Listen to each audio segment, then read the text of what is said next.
The Codex of Uncertainty Transposed. Part 24. Será, Será. Spain. Transposing Emblem by Virginia Sanmartín. It is amazing what a mere prefix can bring about, able or unable, breakable or unbreakable, certain or uncertain. It can cause a 180-degree turn. It can completely change our lives. On most occasions, we cannot erase this prefix. But sometimes we can choose how we want to face it and how it affects us. Every night, we go to bed and set our alarm clock. Will it ring? Or not? What if the batteries run out and we are late to work? We signed an agreement. We will earn a fixed salary monthly. Will we be able to pay our mortgage? Maybe not. What if the company goes bankrupt or decides to fire us? Next Sunday we are going to the beach, friends, laughs, a great picnic. Will the weather be nice? Maybe not. What if there is a red flag and we cannot go for a dip? We stayed up all night and did our best on that project. Will it meet everyone's approval? Maybe not. What if we have to start all over again? These situations and thoughts are just a few examples from our daily lives. We have the need to lean on certainty as a walking stick that will accompany us on our path. We can be bound or sure or even positive that something is going to happen. However, there is always a little doubt, a tiny percentage, a possibility that it is not. And those maybe not and what if are precisely what get us to think something will go wrong. Uncertainty causes anxiety, stress, worry, unease.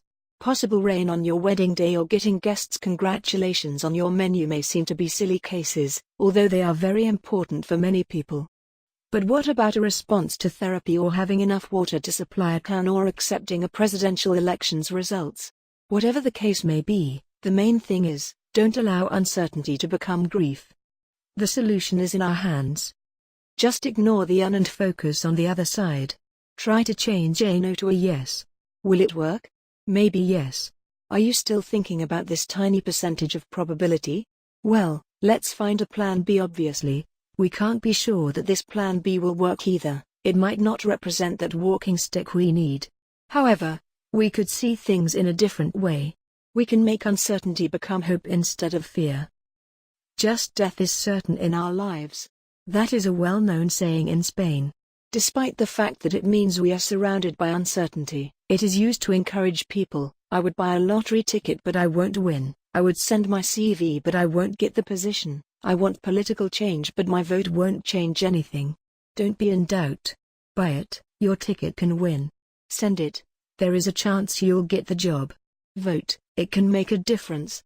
Uncertainty about what will happen is as frustrating as uncertainty about what would have happened. Uncertainty experienced by most scientists and inventors and researchers has led to great developments. We wouldn't have had the light bulb or new drugs if doubt had restrained them from trying. I am quite sure that most politicians consider defeat, but it doesn't stop them from carrying out their plans to improve. Likewise, evolution is defined by the ignorance of the future. Millennium Development Goals won't be reached if uncertainty prevents politicians and actors from acting despite the possibility of failure. Considering uncertainty as an adventure or challenge gives us the opportunity to transform stress into enjoyment.